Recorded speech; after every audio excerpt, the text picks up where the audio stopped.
Okey, Assalamualaikum warahmatullahi taala wabarakatuh. Apa khabar semua? Terima kasih. Good morning, good afternoon, good evening, from wherever you are in the world.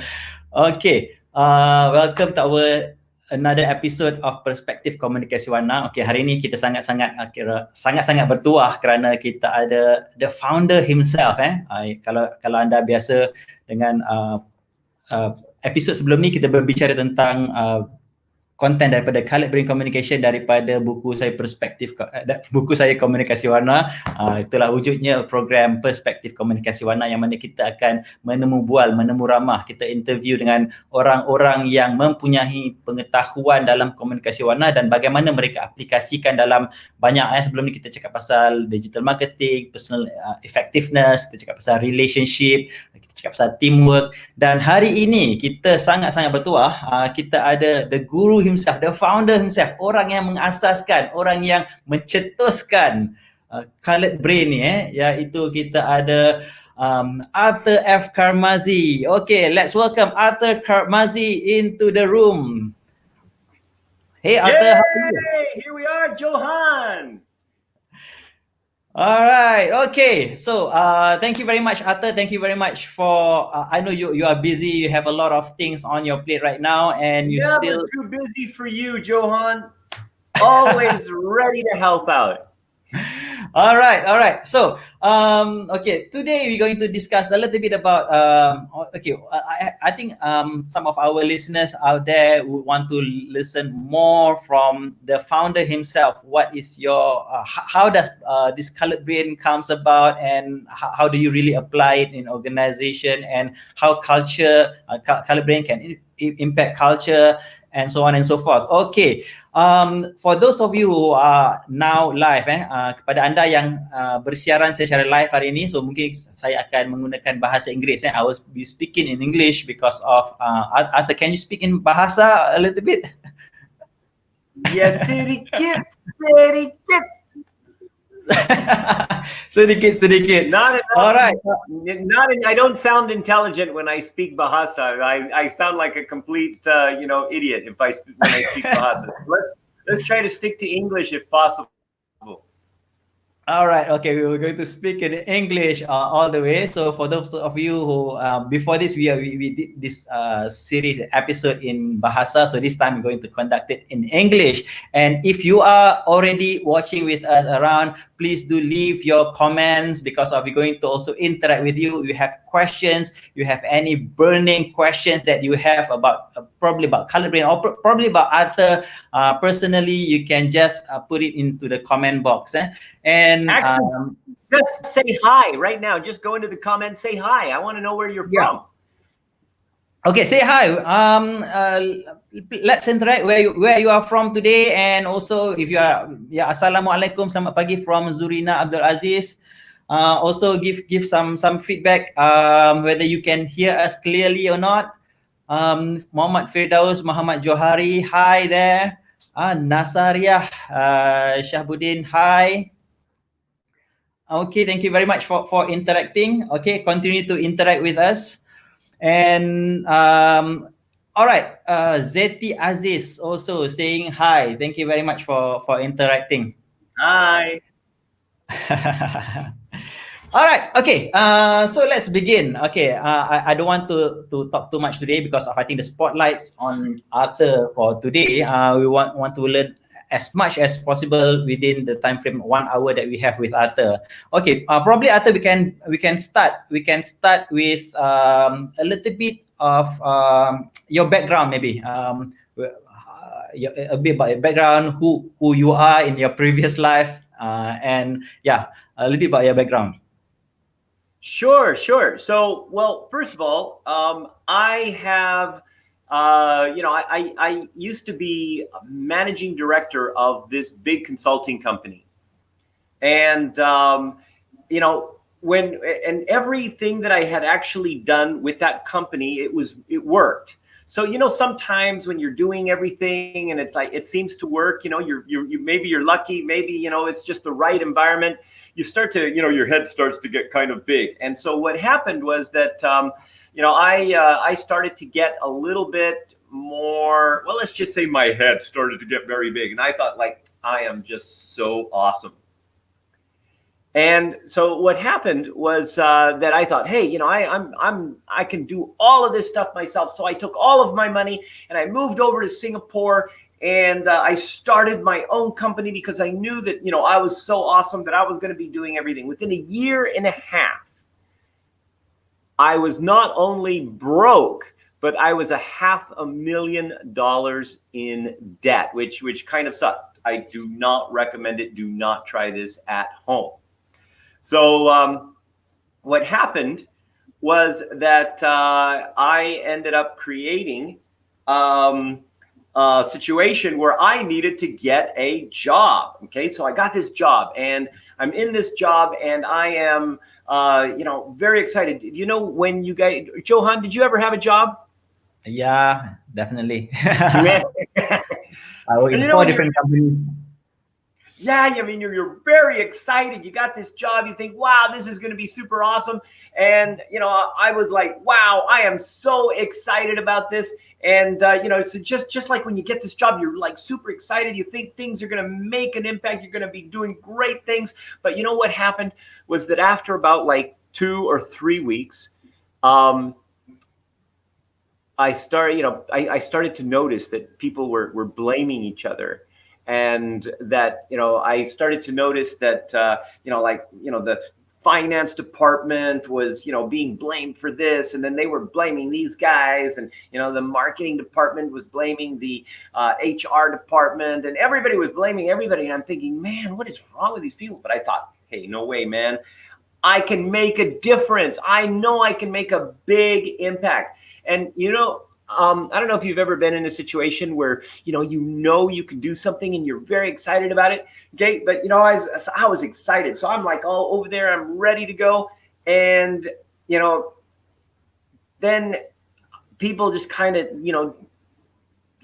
just didn't really get into it. And I thought, oh, okay, no problem. I've got some cool ideas. Have you ever had cool ideas, Johan? Yeah, so many times.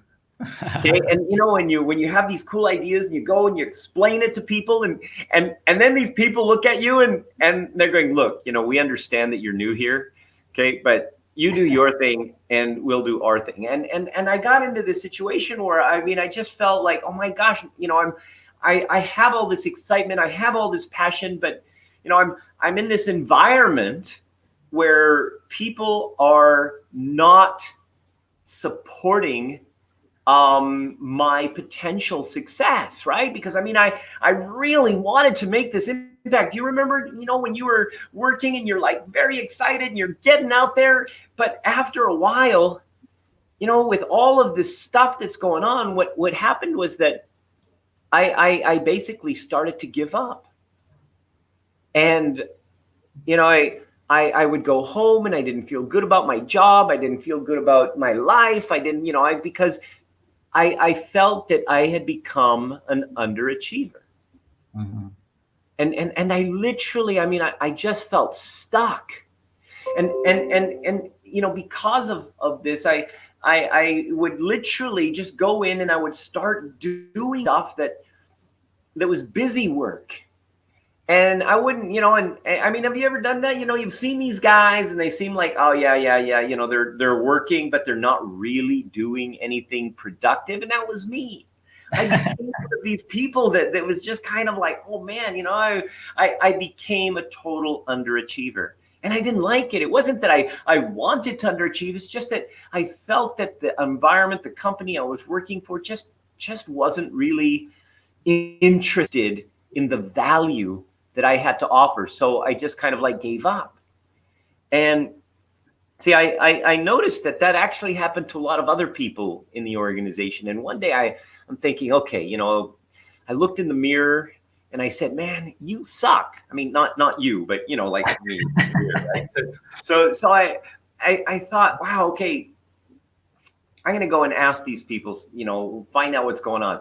And I went to all of these other department heads that were working with me and stuff. And I found out something completely unexpected, that they also were real human beings. They also wanted to make a difference. They wanted to make an impact. And what happened was that they just essentially got sucked in to the culture, just like me. And I'm thinking, wait a minute. Okay, so it's not the people. It isn't the people. It's the environment the people are in. And I started to notice that, you know, myself, as well as other people, when I was with one group of friends, I was like, wow, powerful, innovative, creative. I could do all kinds of stuff. And then when I was in this other group, like at work, same type of situations, I couldn't do it. It was that group brought out different facets of who I was. And if you think about it, okay, in your life, okay, your behaviors are different with your family than they are with your friends, than they are at work, than they are with a different group of friends. And so I'm thinking, wait a minute, so what determines the power that you have in some groups and takes that same power away in other groups? The power to be awesome, the power to be polite and really just outgoing and innovative in one group can literally make you in another group, when you're trying to apply the same thing, you can be angry or frustrated, or even, you know, just kind of a person that gives up. And that's that I thought, okay, so since I was already an underachiever and I was already doing busy work, I started doing work to basically research why this was happening.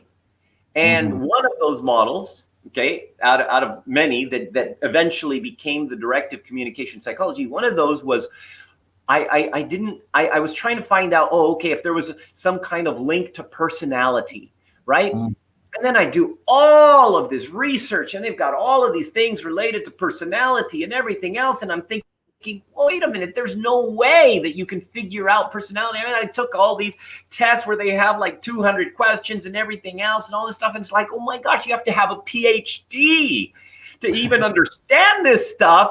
And it's about you. And like, you've got all of these other things going on. And then they like, it was just that some of these things, the personality thing is like, okay, yeah, you can always read into it and say, oh yeah, that's me. Because a lot of the stuff is just kind of generic.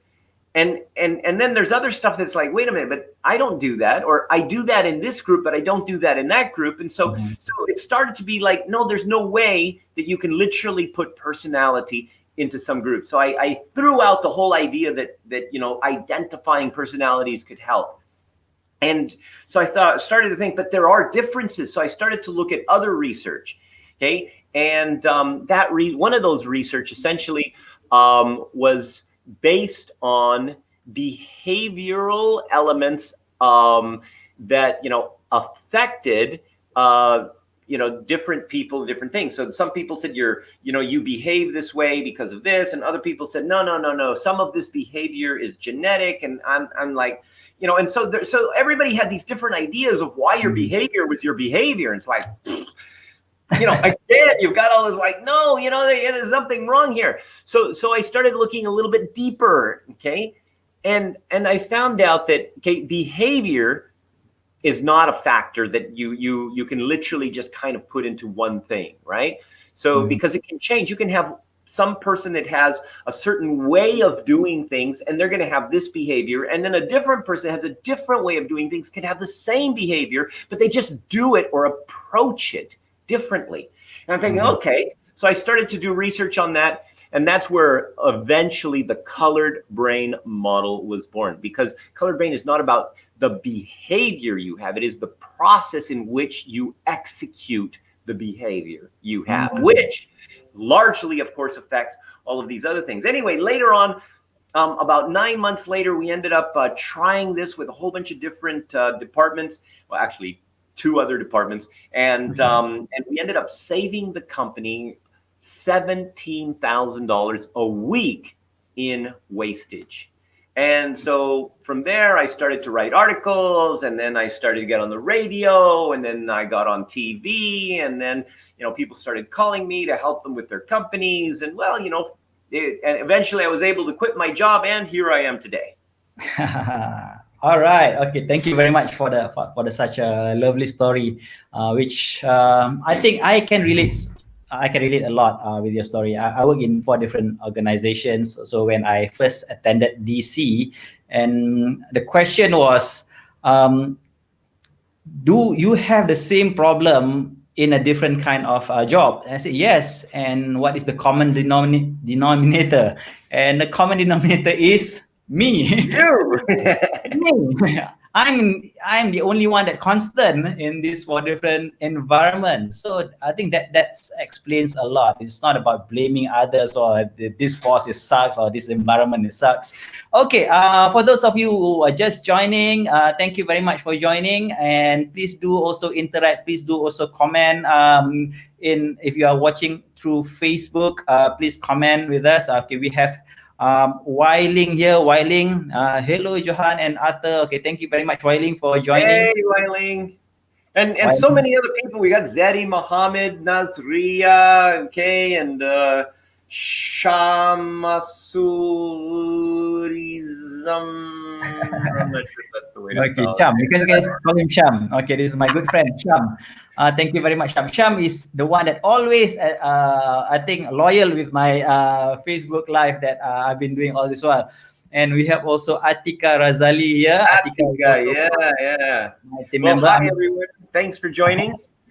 Thanks for joining. Thank you very much, everyone, for joining. And also, please don't forget to share, because I think there's a lot of golden nugget, golden wisdom that will be shared by Arthur after this as well. So Arthur already, You can actually, right now, you could actually have a watch party on your Facebook channel.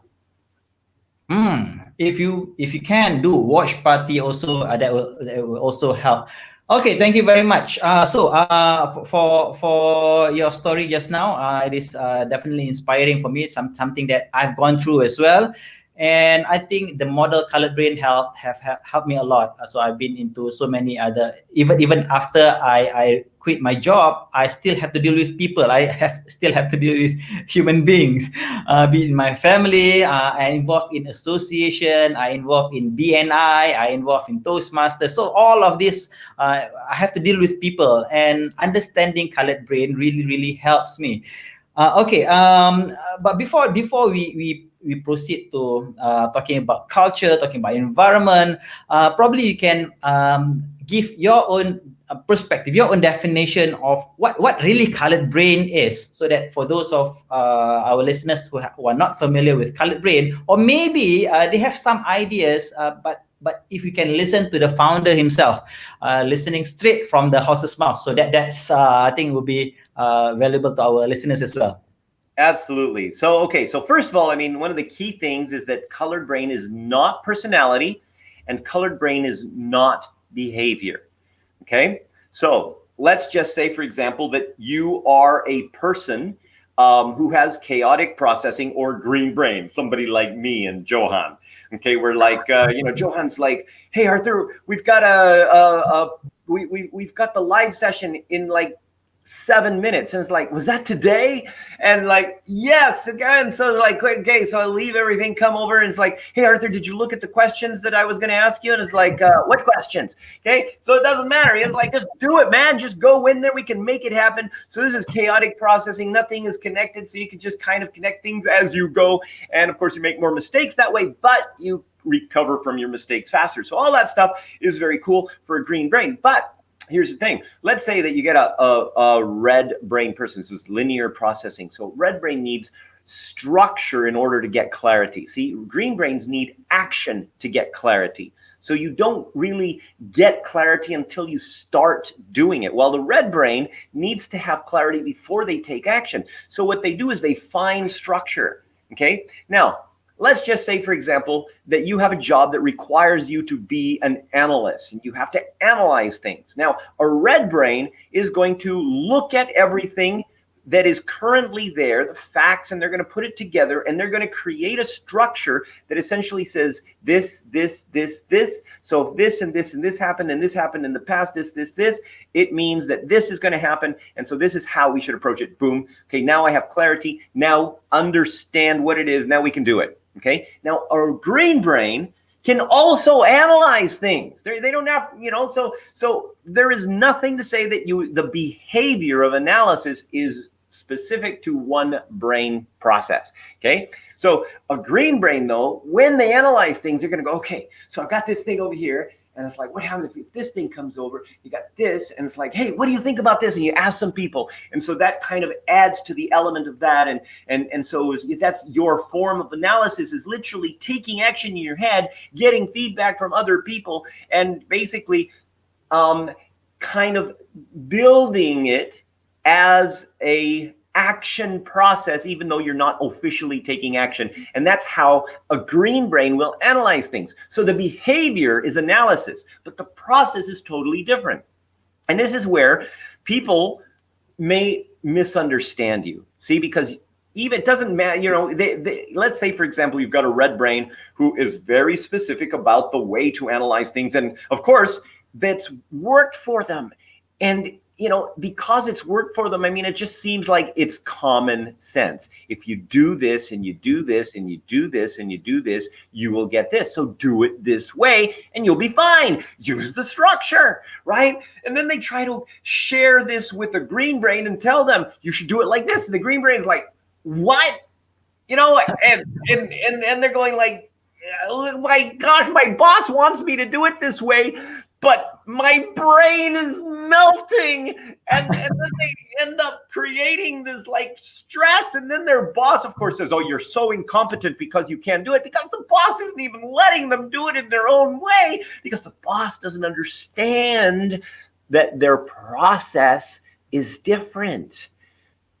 And so there is a sense of where the boss feels that that person, you know, is just incompetent, which means they don't respect them. And of course, the individual doesn't really respect the boss because the boss doesn't understand them. And then essentially you get disengagement, which creates all kinds of other problems. Innovation stops, and basically the green brain guy just says, okay, you tell me what to do, I'll just do it, because he gave up and now he's not giving 100% of his potential. So colored brain in a nutshell. All right, colored brain in a nutshell. So that's green and red. How about a little bit of a blue and also, okay. But before... I mean, we want to look for the whole thing. Okay. So let's go for, all right. Now, see, with blue brain, okay, the process of getting clarity is essentially intuitive. All right. So it's called intuitive processing, blue brain. Now, intuition. Okay. Now, there are those of people that may say, you know, it is the universe is speaking to me, and that is why I kind of have this intuition about what's going on, man. Okay, that's not what intuition is from a scientific perspective. Why? Because, okay, so imagine this. All right, so 5 years ago, you're in a supermarket and you're, you know, picking up some cantaloupe and some eggplant. Okay. And, you know, in the back, there's a couple of guys talking and stuff, and they're wearing suits and stuff, but you don't really notice them. Okay. So like 2 years ago, okay, you see this thing on LinkedIn and it says, you know, hey, you know, we've got this whole thing on Bitcoin and everything. And it's like, Bitcoin, you know, it just feels that I should invest in Bitcoin. And your friends are saying, what do you know about Bitcoin and everything else? And it's like, that's stupid. That stuff is all, you know, is volatile and everything. And no, I really feel that I can do it. And so you end up investing in Bitcoin, and suddenly, you know, you make 4 times your money, because 5 years ago, those guys in the suits were talking about Bitcoin and the way that it was evolving, and you know, the whole thing and everything else. And you didn't really hear them or listen to them, but it was in your subconscious. And so all of this stuff that's in your subconscious is how you, as a blue brain, you have more access to it. So you actually are accessing things that you experience that you don't realize you have. And because of that, it appears to be intuition, right? But in reality, it is simply an access to unaware experience, or experience that you are unaware of. Okay. And so, you know, that's where a lot of times, you know, a red brain person that needs to see concrete structure is going to go to somebody that's a blue brain and says, well, show me why it's like that. and show me why you think it's like this. Okay, show me the facts. Where's the structure? How does it fit? Okay, it's like, no, it just feels right. They're like, oh my gosh, okay, how can you do that? That's so, you're just so reckless. Okay, and then of course they turn out to be right, because they have experience that they are listening to, but they just don't know where it comes from. Okay, so that's more or less the intuitive process of the blue brain. Now, of course, then there's the purple brain. See, purple brains are literally the most misunderstood brain color. See, purple brains need a lot of information in order to do something. Okay, a lot of information. That means they need all of these little details, and they need to kind of just get tons of information. Now, of course, getting lots of information, getting lots of details, being very detailed, can be extremely annoying to other brain colors, right? Because they don't need it. They don't need those details. They don't need, like you look at the green brain, it's like, oh my gosh, why are you spending so much time? Let's just go and let's just do it. Well, these other people are like, even the red brain is like, just, hey, why do you need all of this? Why don't you just focus on the main information, the facts, and find the structure? But see, the thing is that with a purple brain, getting all these details, it's not about analyzing the details and finding out all this information and stuff. The information is basically all connected, right? So when you're getting all of this information, what you're doing is you're kind of creating a relational database. So everything kind of connects to each other, right? Everything is connected. And then what happens is that after you get all these details, what happens, you got, okay, they can just see. They don't have to analyze or anything. They just see, here's option 1. Here's option 2. Here's option 3. The options simply appear. Now then they look at and determine which is the best option to make a decision or to get clarity on a specific thing. So purple brains get clarity through the gathering of information, not the analysis of information. And it's a very clear distinction to make. Okay. And because once they get that information, the options appear for them, and then they look to determine based on their experience, and they can, they analyze which option is better, not the information. And so because it takes a long time, a lot of the other brain colors, have a difficulty in dealing with this. But see, the thing is that if a purple brain makes a mistake, they already have like 2 or 3 other options to go through. So they've got this kind of buffer. And if you ask a purple brain about something, it's like, okay, it would take about this much time to do this, or it would know that. And so they have a lot of information that is readily accessible that they could literally supply you with in order to achieve your goals. And they can even give you multiple options. Okay. But a lot of times, because people are just kind of looking at the time and the detailed elements, they don't look at the potential benefit that purple brains really have to offer. Thank you very much, Arthur. I think it's a very, very deep explanation for all those 4 colors. And we have some questions. And for those of you who are still joining, please do ask questions, because if you ask questions, you can get straight from the founder himself. And we have one question from Shamsurizam. Shamsurizam. I'm a green brain. I want to ask, is there any possibility that I can change my color? I'm not sure why you are asking this, Sham. Do you don't really like your color, or? Okay, so here's the thing, Sham. Okay, this is what you do, right? You go to a doctor, okay? And you basically, it has to be a psychiatrist. And you get the psychiatrist to give you brain chemistry altering drugs, okay? So that's one way. Now, the other way, of course, is basically going to your local street vendor, and there's a whole bunch of brain-altering drugs there, too. Okay? So you can actually change your brain color with drugs. Now, remember that, okay, see, colored brain, and I want to just kind of give you a little bit of an idea. This deals with the brain's genetic ambiguity relief process, okay? So it's not actually, how your brain basically makes connections, and those connections ultimately, relate to behaviors and beliefs and all that stuff. Technically, brain color has nothing to do with those connections. Okay, so it's not about what connections you make. Okay, in fact, right now your brain is changing. The connections inside your brain is already changing because you're learning new stuff. Okay, see, brain color, or the ambiguity relief process, is about the regulation of neurotransmitters that create those connections.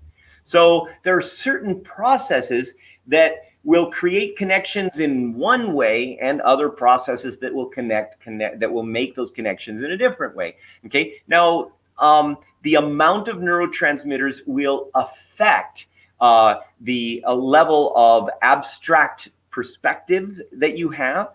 Okay, based on the amount of neurotransmitters. It will also based on speed of processing. Okay, affects your process of getting clarity. Now, speed of processing, you see, one of the misconceptions is, oh, my brain is very fast, so therefore I'm really awesome because I have a fast brain. I can think like that.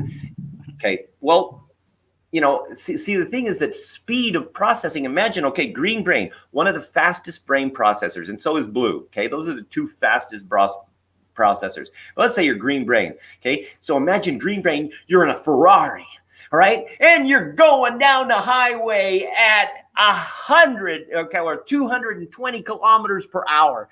Okay, so you're like this. Okay, you're not gonna notice all the little flowers on the side of the highway. Okay, because you're focused on the road and where you're going. Okay, well, let's say, for example, the purple brain. Okay, a slower process, but it's like the Mercedes SUV. It's going through the jungle. You can see the birds, you can see the snakes, you can see the little caterpillars and centipedes. You can see the different flowers and the different nuances of colors. You see everything because, you know, you are surrounded by this whole thing. So you see and notice all the details that the green brain never sees. So which one's better? You know, you've got both sides that complement each other. Okay, so at that time, so in this particular case, I mean, I had there's one speaker who when she was first starting out, she was like, oh, I don't want to be green brain, you know, and everything else, because like she's thinking that she needs to be more structured in order to really be successful and everything else. And you know, the thing is that her greatest asset was being herself, which was green brain, right? I mean, I am not structured, but I have people that help me. I surround myself by other people who are different brain colors who support that greater success. Okay, so I'm not structured. I'm not even really that organized. But because I am aware of that, I focus on my strengths. So if you focus on being the best green brain you can, well, you're going to be more successful than if you try to be a different color. All right, thank you very much. Yeah, I always believe in that as well. You don't have to change, just be the best version of who you are. Then, yeah, I think authenticity is very, very important, right? Being who we are. You know, authentic is one thing. I mean, you can still want to be a different thing, maybe more structured and everything else, but what ends up happening is you end up wasting time on that, and you end up thinking that, oh, I'm not good enough, which is literally counterproductive to you achieving higher levels of success. Okay, you are good enough. Okay, no matter what brain color you have, you are good enough, because there are strengths and weaknesses for every one of these single colors. Okay, the best color, literally the best brain color, is your color. Okay, because that's what works for you. And in order to be successful, it is about leveraging other brain colors around you. All right, so we have some response from Shamsurizam as well. Yeah, no need to change brain color. Everybody have their advantage and focus to our strength. Okay, thank you very much. And okay, we have one more comment from Firdaus Johari. As a green brain, I like to analyze the results of experiments I do. Okay, so meaning that actively experimenting means that taking action first, then only analyze the results based on the experience. Remember, it's not behavior, okay? Analyzing the results. It's not, colored brain is not about your behavior, okay? Analyzing the results of your experiments is literally going to give you content or information that will help you to do better experiments next time. I mean, that's it's just how you do it. Remember, that's the key thing. Colored brain is not about the what you do, it is how you do it. It's your how. All right. Okay. So we have one comment from Taufik. Nice, dude. And yeah, Firdaus is one of my schoolmates. Okay, this is my kindergarten mates and schoolmate as well, Firdaus Aziz. So I think he's tagging Azam Sabtu, who is also one of the colored brain trainers as well. And Shamsurizam also mentioned the best brain is your color. Yes. Okay. And we have Afik here. Okay, Afik say hi, Arthur and Johan. Okay, hi, Afik. Hi, Okay, don't forget to share with your friends and put watch party or whatever it is, so that more and more people can benefit from our conversation today. All right, so I believe that everybody are clear, a little bit clearer now about colored brain. So for those of you who already learned about colored brain or probably already read the book or attended any courses of colored brain, I hope that you get a little bit more clarity, a little bit more distinction about what colored brain is, because of this is directly from the founder with a lot of examples. I particularly love the examples of the speed, right? The Ferrari and Mercedes, that really makes sense to me, because of there's no one best way of achieving things. Yes, at the end of the day, we achieve the same we arrived at the same destination, but we have our strength and focusing on our strength, just like what Shamsurizan just said just now. Focus to our strength, and the best brain is your own colored brain. So we don't have to change it. We don't have to see doctors to put some drugs. All right, so let's move on to our next question, which I would like to ask about culture, because I think Arthur Carmazzi is also one of the top organizational culture expert in the world. Number 4 in the world. Number Yay! 4. In 2021 we'll increase that. So let's see how that goes. Vote for me on Global Gurus. Go to globalgurus.org. Vote for Arthur Carmazzi in the culture and leadership category. Okay, for those of you who are listening, please support by voting, so that probably next year we can get number 3 to 1, or maybe number 1. Number 1 in Malaysia we call it Johan. Johan means champion number 1. Oh, really? Wow. Okay, and if I'm number 1, it'll be like Johan and Johan. Okay, Ilya Osman, also one of my Facebook friend. Hi, Arthur and Johan. Love your discussions. I'm so glad that you enjoyed our discussion for today. Okay, let's move on to culture. Let's talk about culture. How does colored brain impact culture, and what is organizational culture really from your definition? Wow. Okay. So first of all, I mean, here's the thing. All right, let me just kind of go rephrase that. Okay. First of all, a lot of people deal with leadership. All right. Okay. Now, leadership, oh, you have to be like this, you have to be like this, and they give you these models of how you should be. Okay. But see, the thing is that in the individual way of being does not always support everybody else. Other people don't necessarily get you or get your style. And sometimes people try to be a style that is not in line with who they are. So having specific leadership behaviors or leadership skills is not necessarily something that is going to support a great leader. Does that make sense? Because it's different in different environments, okay? I mean, you can take the leader of Google, okay, and you can, or the CEO of Google, you can put him in Citibank, okay, and he may not do as well, okay, as a leader. I mean, they're doing great with Google, but they may not do well with Citibank, simply because you've got a different environment, different culture.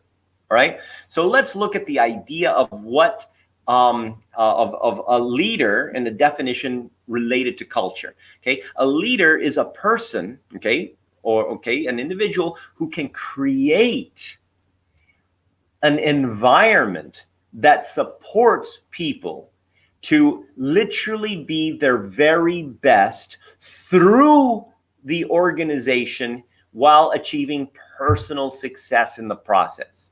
Okay? So that means that they feel that they're personally successful, they feel valued, and of course, they are feeling that they are able to really achieve bigger things together with the organization. So the environment, or creating that environment, essentially is the job of the leader. So it's about creating the environment rather than do this, do this, do this.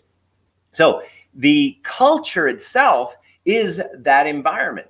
Okay, how are people, not just the leaders, interacting with each other?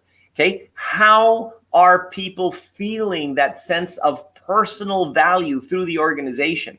I mean, is it a job or is it a journey of personal excellence that you can achieve? See, people that become underachievers and basically lazy in a job, it's not because they're lazy. If you give them something else that, you know, that they're very excited about, they'll work their asses off. Okay, it's literally about, is the environment supporting them to feel successful on that journey? Okay, so a lot of times you give people a job, you tell them, oh, hey, you can do this, you can do this, you can do this, but then you've got somebody in charge that tells them, no, no, no, don't do it like that, do it like this, don't do it like that. And so therefore, now when you're specific to colored brain, what you were talking about, okay, you're literally getting people that don't understand the process of another person, so that reduces trust. And because it reduces trust, it reduces innovation and engagement, which essentially reduces productivity, which basically creates systems which are not proactive in an organization. So people are just waiting for people to tell what to do. And that kind of culture eventually becomes a blame culture, because it's like, hey, you know, if it wasn't for this person, I would be doing this. Or if it wasn't for them, okay, these people are stopping me. And so you got all of this different stuff. So the culture is the set of behaviors. It's not the values. A lot of people say, oh, the culture is the values. Hello. Okay. I mean, imagine that you're the CEO and you've got these values. Hey, you know, and there's a lot of CEOs are very proud of their values. We came up with these 8 values that you need to live by. Okay. So everybody, okay, all 5,000 people in the organization, you need to believe these values. Hello. Okay. I mean, think about that. Is that even reasonable? Okay. Getting 5,000 people to believe what you believe.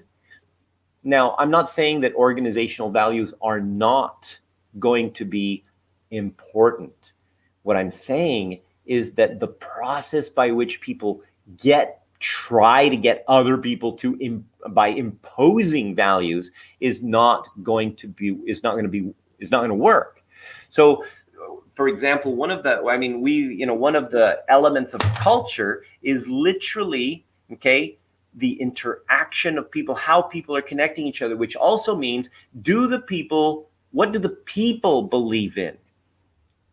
See, let's like for example, with my kids, right? I can tell them, do this, do this, do this. Or I can ask them questions and get them to tell me what they want to do. But the questions are designed in such a way where they essentially tell me what I wanted to tell them, but it's not coming from me, it's coming from them. And creating a culture is not going to be anything different. Okay. You want people to believe your values. Don't impose the values. Get them to come up with the values based on parameters that you set by asking questions and asking them what they want to achieve through the organization. Okay. One of the key things that we do in building cultures is we get the people to create guiding principles. Okay, now guiding principles essentially are, how do I want to be treated, and what commitments am I willing to do about treating others in the same way? Okay, so the people come together and determine the foundations of how they want to treat each other. That goes across the entire thing. It means it goes up to the boss, and it goes from the boss down, it goes across.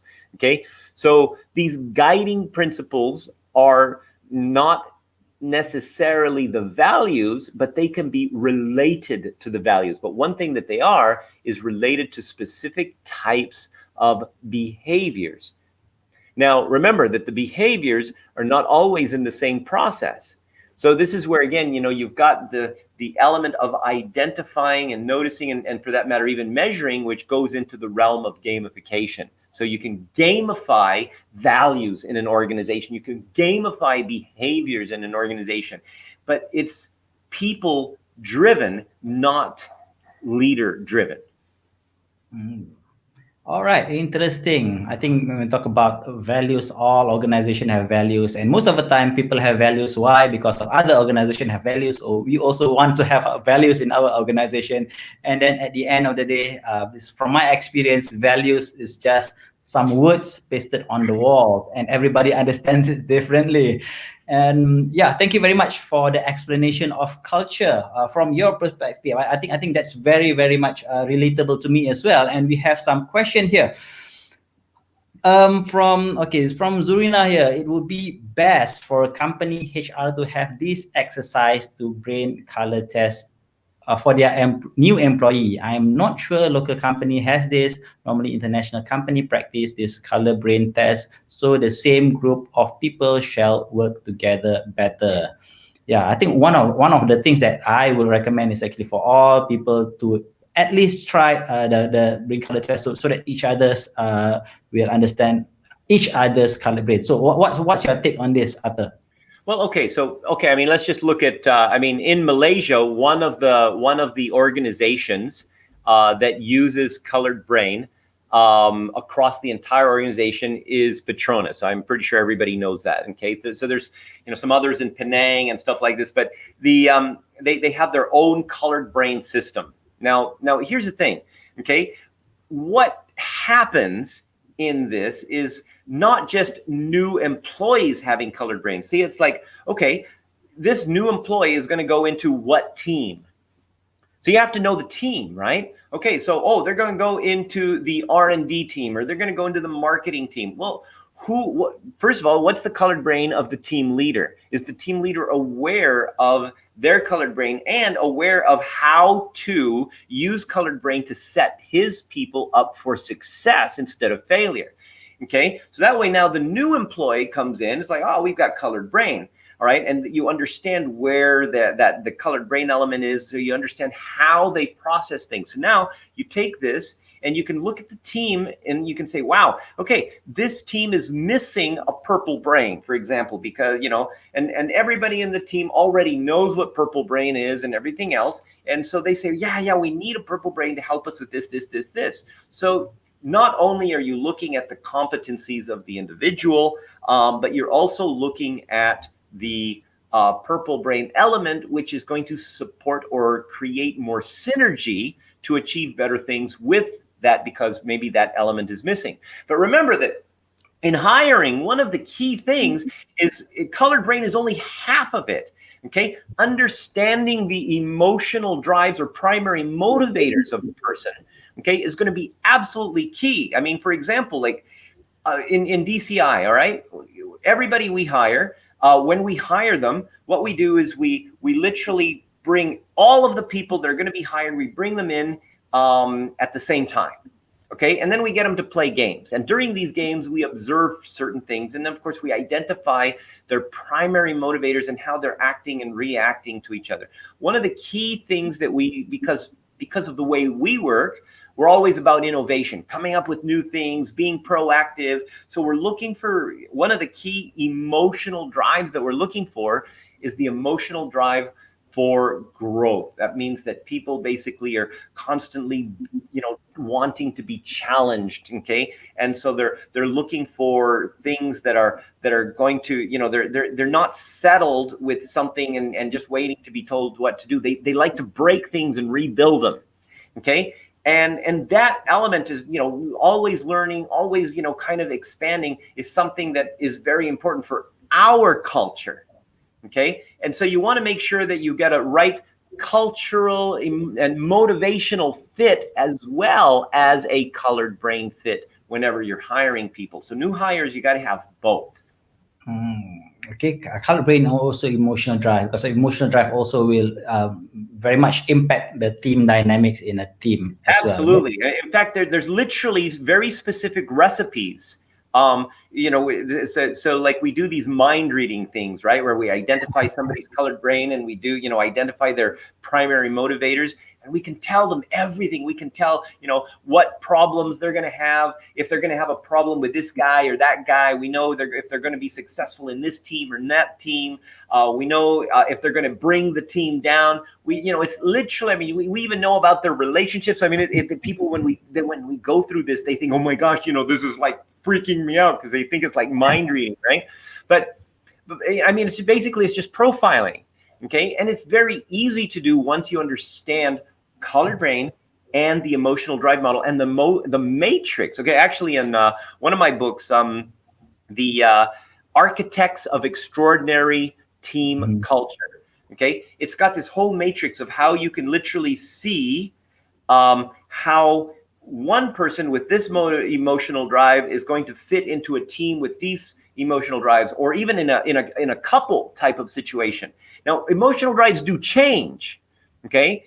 But the thing is that, by understanding these primary motivators or emotional drives, combining it with other people's emotional drives gives you a recipe, okay? So for example, you have let's say, high performer, okay? And then let's just take high performers in the food industry, right? So let's say pizza would be considered a high performer in the food industry, right? So you can have a pizza, you can put some pepperoni on it, some mushrooms. Of course, you got a little bit of olive oil and a little bit of oregano, make it nice, okay? So all of this kind of adds to the high performer of the pizza. Now, another high performer in the food industry would be, let's say, chocolate ice cream. Now you could take chocolate ice cream, you can put some chocolate sprinkles on it, maybe a little bit of honey, some coconut cream. Oh, very nice. So you have an extra high performer. But now what happens, okay, you've got two super high performers in the food industry. What happens, you take the chocolate ice cream and you put it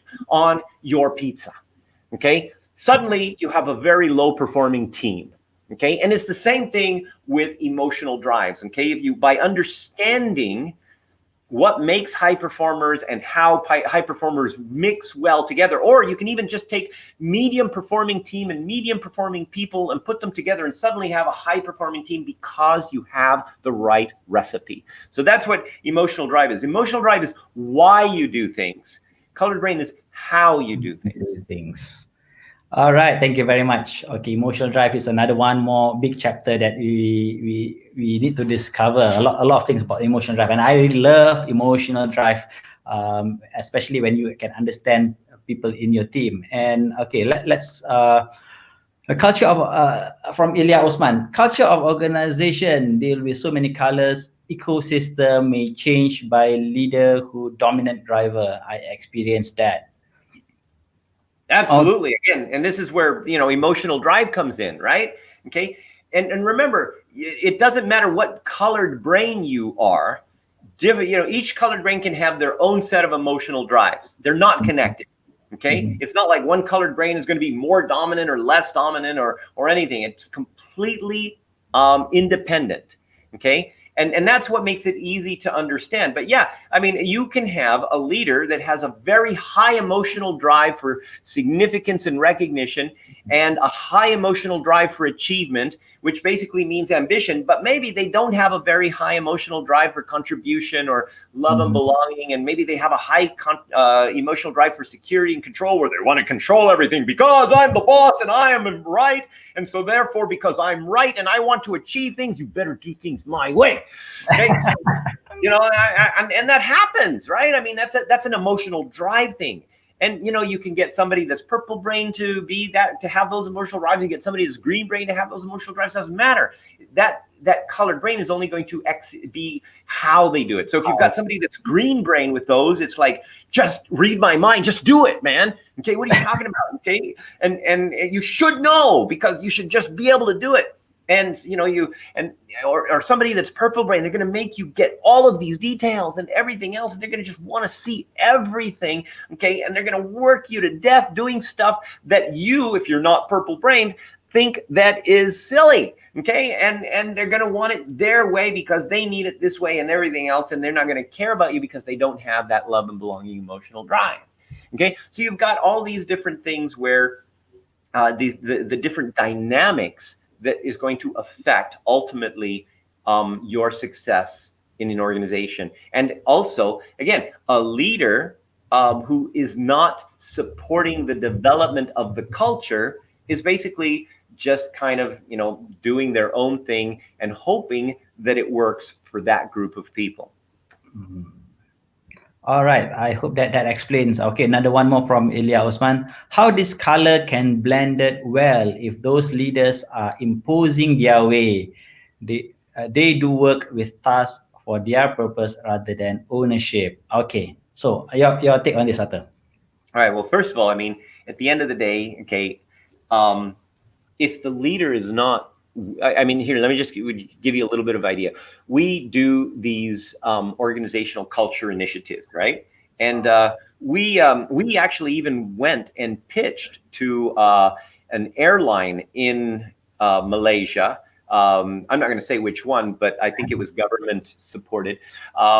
And we went to the senior management of this organization because we had done work with Emirates, right? And we were very successful with Emirates. And so we pitched to these guys, and one of the key things, because there's a criteria for it to work, one of the key factors for it to work is that the management must be involved, okay? Mm-hmm. The senior management, the big guys on the top must be involved. And they basically said, no, we don't have time for that. We want you to do the rest of the company, we're very busy. It's like, well, but it won't work if you're not involved, and you do have to spend this amount of time. So anyway, they just said, well, sorry, can't do it. Okay. And so we didn't get the deal, right? But the thing is that element of unwillingness for the leader to be part of the solution because they think they know best is essentially the downfall of any culture. Okay. So in order for colored brain to work in an organization, those leaders that are trying to impose things need to be aware of colored brain. Okay. And in order to be aware of colored brain, that means they have to believe that they don't know everything. Okay. So they have to call Johan and get some colored brain training so that Johan can show them how they can, first of all, set people up for success instead of failure. And that in itself is going to be a huge impact, because once they realize that, those leaders who are more worried about their ego will start to see that they can actually get more personal significance by achieving the results through the people. Okay, because those leaders, I can assure you that leaders like that will affect the culture, and it's not necessarily going to be in a good way. All right, so that's where it is important for at least people within the organization to be able to get those leaders to have enough enough of a personal desire to really achieve results rather than fulfill the fact that they know everything and they're going to get results because they're just awesome. I've been there in the I'm too awesome bit, okay, and I don't need to learn stuff. I've been there, okay, so I know what it's like, okay. Yeah. It's like a drug, man. It's like, oh, I'm awesome, okay, and I'm better than all these guys because I've been successful all this time, and that is when you end up totally screwing up and losing all of your money and stuff. Or somebody else's if you're working for an organization. Yeah, there's one research from Peter Cairo, why CEO fails. There are three main reasons, but one of it is actually hubris, the excessive pride of ourselves, right? I think you've learned very good lesson, and I think your life message is very much something that I think most people needed, especially when they are at the top level. And culture, anything about culture senior management must involve, and they can't just Absolutely. delegate that to someone else to do it. All right, and then there's another one more from Ilya Osman. I love emotional driver, yet they are seen a blurry, also empathetic in their vision. Why? What? I didn't understand the question. I love emotional driver. Yeah, yet they are seen a blurry or so empathetic in their vision. Yeah, I also don't really understand the questions here. Probably because of I didn't also talk too much about emotional drive in most of my my social media probably Okay. postings. I think maybe the concept of emotional drive is not properly mentioned here, not properly addressed here in these questions. Maybe. All right. Well, anyway, I mean, one of the key, if you want to learn more about emotional drives, the best right now is to go to Amazon.com, look for Architects of Extraordinary Team Culture. Okay, that one has all about emotional drives, the matrix of why, we use the like the ancient Egyptian gods. So like, why this god will, if they connect with this with this one, they're going to get this dynamics, and then if you add a third one, what's going to happen, and they're going to be either a good team or they're always going to fight, or all of these different things, right? So it kind of uses that ancient Egyptian background to kind of explain things in a fun way. All right. So go to Amazon.com. You can find Architect of Organizational Culture. Is it? No. Architect of Extraordinary Team Culture. Okay, I need to find my book. Yeah, I think it is an awesome book.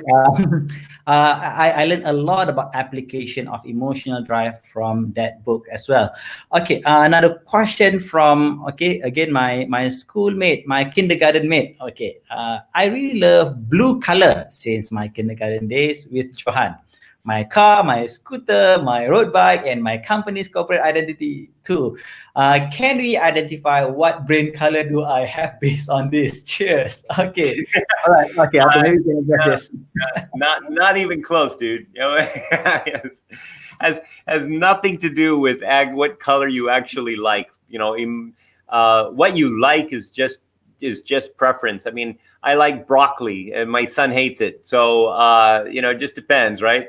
It doesn't, just because I like broccoli doesn't mean that I'm green brain.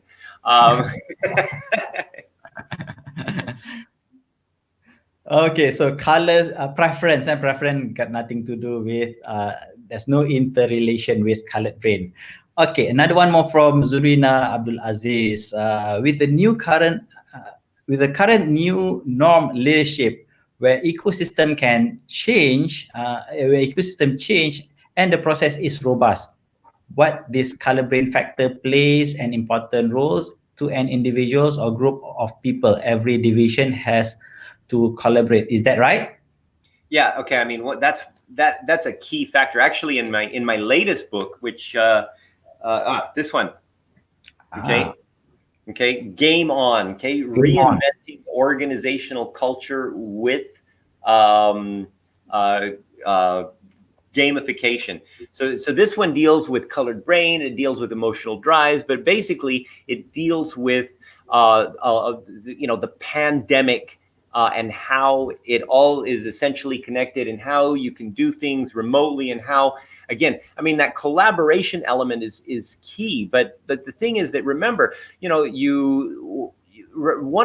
let's just look at the emotional drive of love and belonging, right? Okay, right now that's kind of missing when you're not in an office. Okay, you know that connection with people and stuff, and people, we're human beings, we still crave that. We're creatures of that are designed to live and work in groups, and instinctually we tend to gravitate towards groups from like just a matter of even instinctual survival, as well as the element of social. All that stuff is connected to success and being more and feeling valuable and everything. So groups are important.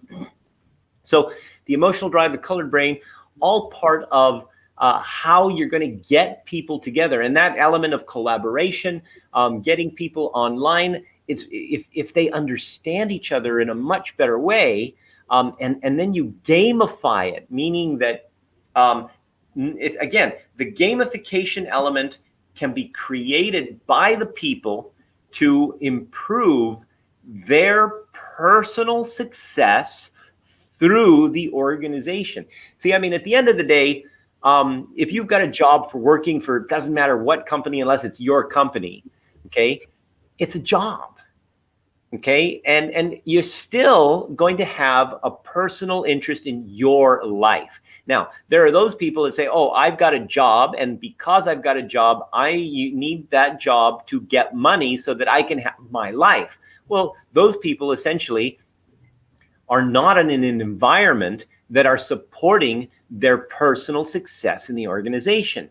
And when you can connect gamification, so even, I mean, right now, the fact that you're watching this on Facebook, okay, means that your life is being gamified, right? It means that you have Facebook gamifies your life, okay? It used to be, before Facebook, in the PFB era, before Facebook, okay, you would go to the pantry or the water cooler or whatever, you'd talk to people, and maybe somebody would say, hey, that's an awesome job you did, like, okay, or you'd go somebody would say, hey, did you know what so and so did? And it's like, oh, comment, okay, or share, actually, and so you've got all of these different emotions that you got from being with groups and having the sharing and likes and all of this stuff. So that's the ultimately, it's the validation of the value of your life,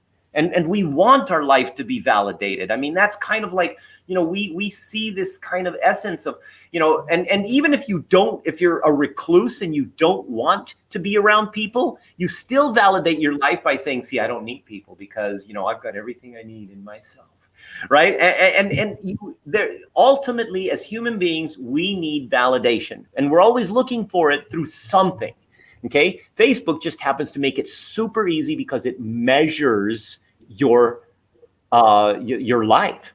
And when we take that element of the concept of measurement, and let's just take, for example, behaviors of cooperation and collaboration, okay? And behaviors of really supporting certain other people through, and again, knowing colored brains and trying to understand colored brains, all of this stuff, all of these behaviors of trying to understand each other, okay, support closer connections. And if you can take the ultimate goals, which can be, more innovation. More innovation means that you're going to have more trust. Okay, so what are the active behaviors that you can do to create more trust? Well, getting to know each other, colored brain, okay, is one thing that develops trust. Okay, so by essentially gamifying and measuring the behaviors that support the ultimate things that are going to achieve your ultimate goals, well, okay, you can literally measure daily, okay, with less than 20 seconds. There's an app we have called Squadly, SQU Squad ALLD, Squadly, LI, right? Okay, yeah. I've got ADHD and dyslexia, so like spelling stuff out is not easy. So what happens is that this literally you can measure the behaviors that are in like less than 20 seconds, because at the end of the day, if you're waiting for your annual reviews or you're waiting for your KPIs, I mean, this just take too long. We want, in this era, especially online, we want to see how we're doing now. We want to see how we're connecting with other people, how we're improving, how we're progressing now. And if we're going in the wrong direction, we want to be able to have a way to get feedback that basically doesn't make us feel bad. So we want that feedback, but we don't want to feel bad about it if we're doing something wrong. So by creating a simple, easy, fun way to gamify these things, you can get positive and negative feedback that help you to be in the right direction. All right, thank you very much. Okay, for the explanation there, especially on the gamification and also gamify. Arthur, how can people get your book actually? If someone interested to buy your book, This one. Well, yeah, this one is on Amazon also. Okay. If you want to get a free version of Squadly, you can go to gameon.management. www.gameon.management, or if you want to, and there's a little button there for Amazon as well. But if you go through that site, you also get a free access code to a paid version of Squadly. Okay, or you can just go to Amazon itself and get the book. Okay, if you are still on Facebook right now, can someone help me to type it out?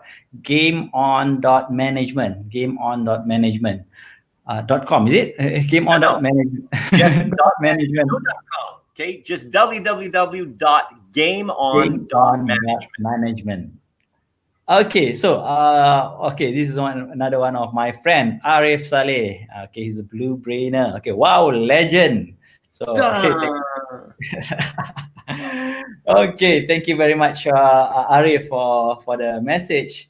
Okay, probably after we have close to the end of our session today. Okay, gameon.management. So if you are interested, you can go to www.gameon.management. And you can get a lot of free stuff there and get a book. Get that book, a Game On, and learn how you can gamify. You can use all this application of gamification and start to implement it in your organizational culture. And even with your kids, okay? I mean, I used it to get my kids to, my kids wrote their own books, and they even wrote or made an online workshop on how kids can write books. So if you have kids, you can also just send me a note, and I can send you the link for my kids' website for $19.95. Your kids can also write books. How is your created by my both my kids, who are 10 and just turned 13. They did this. They wrote their first books when they were 7 and 10, and they finished their online program when they were 9 and 12. 7 and 10 already published the book. 12 years old already have online course. Okay, okay, these are all application of gamification. You can gamify your kids as well and can get the results as you desire. So you don't have to put values or whatever in order for you to get results, right? Okay, all right. Okay, last question, Arthur. Last questions. Tell us about, probably you have next project or anything that upcoming that if people wanted to get in touch with you, what are the next thing that you are working on? Okay, so right now, see, we've been looking for somebody that has coaching experience. I mean, I'm not talking about like for example, I do a lot of mentorship with certain CEOs, right? Okay, it's not coaching. It's got elements of coaching, but it's not really coaching. So we've been looking for a coaching system that makes things super easy. So we found this Russian scientist who has done all of this research on all of them, the most effective coaching questions for the past 11 years, and he's compiled this into this AI system. And then when so he's created literally a system where you can do group coaching, especially, and it's online, which means that a coach, even like a normal coach, when you talk to people and everything, discovery is like 80% of the time, right? And then you have to kind of go through this and everything else. What this does is it not only eliminates that 80% of the time used for the discovery, but it even gives you coaching questions that are going to be more effective, and it identifies these areas that are literally barriers to that person's success. And then so we've created a system combined with that new system that he's created together with Colored Brain and Squadly in order to gamify the results of what, of making sure that the coach does it. And also the EDMA, or what we call the management mirror, that identifies perception gaps. So we've put all of these tools together to create the MIT, or Mighty Coach system. And MIT stands for Multi-Instrument Technology Coach, which means that even if you're a trainer, you can literally do personalized coaching with an entire group of people, whether it's online or offline. Okay. And if you're doing group coaching with an entire department, you can charge them, 20% of what a normal coach would charge them. So it becomes more cost effective, but you can actually earn more money because you're doing an entire department all at the same time. It gives you so much more flexibility. It's the coaching process of the future. So it's this is the thing that we're working on right now. And wow. It's you can go to you can just contact me, okay, if you want to go to a webinar to learn more about it, or you can go to mitcoach.academy. www.mitcoach.academy. So that's what we're working on now. It's a brand new system. Right now, we're actually offering some introductory offers for people that are taking it up, because the whole system, the system is finished, but all of the training and everything else isn't finished yet. So by being an early adapter, you get a super, super good deal. So wow, this is coaching AI. Coaching AI, is it? Coaching. Yeah, it's coaching AI, but you still need a human being, right? You still have to be there, but it's just that you can literally be a better coach with this AI system than you could if you just went through coaching and just practiced coaching, because it literally takes the best coaching results and the questions and everything else that's been documented for the past 11 years and puts them into an AI to help you reduce the amount of time for everybody, and create group coaching scenarios where you can even take an entire organization or department and identify what are the barriers of the department to coach the people within that department individually, but all kind of at the same time. It's brilliant. It's a brilliant system. So this is something like really, really IR 4.0 kind of things that absolutely supporting coaching. Amazing. Okay, thank you very much, Zurina Abdul Aziz. Game on, reinventing culture with gamification, Kindle edition. Okay, this is the one. All right, thank you very much for that. Artificial intelligence. Okay, mitcoach.academy. mitcoach.academy. Yes, that is correct. Okay, thank you for writing it down as well. All right, so that's about it. That's we already passed 17 minutes from our initial schedule time. Thank you very much, Arthur Carmazzi, for being here. Okay, whoever watching here, thank you very much. Also, please write down something. Please write down thank you, Arthur, or if you enjoyed the session today, please say something to Arthur awesome, or Arthur handsome, or whatever. Whatever it is, to show our appreciation to Arthur Carmazzi for his time, his willingness to spend his valuable time today. Okay, thank you, Johan and Arthur, for you guys are amazing. Thank you very much, Zorina, for being here today, for being actively engaging with us as well, for helping us to write down a lot of questions and also the link. Okay, thanks, Arthur. Okay, thank you very much, Firdaus. Thank you very much, Zorina. Thank you very much, whoever still, I think more of you are still here. Thank you very much for spending your valuable time listening to Arthur Carmazzi as well. I've always interested in gamification. Okay, Firdaus Johari is part of our team members as well, and he is very much into the board game. In fact, he's part of the board game community, and he developed one game as well. So the word gamification, probably something that maybe when he heard about gamification, so suddenly, oh my God, I need to listen to this. Well, the gamification is actually not about playing games, but actually turning work processes and behaviors that achieve results into a game. I mean, that's essentially what it is. It's about creating a system that incorporates measurement to ultimately achieve business results. It's not about, oh, we're going to play a game to have a team kind of thing or anything like that. It's literally the game is the work. All right, so game is the work.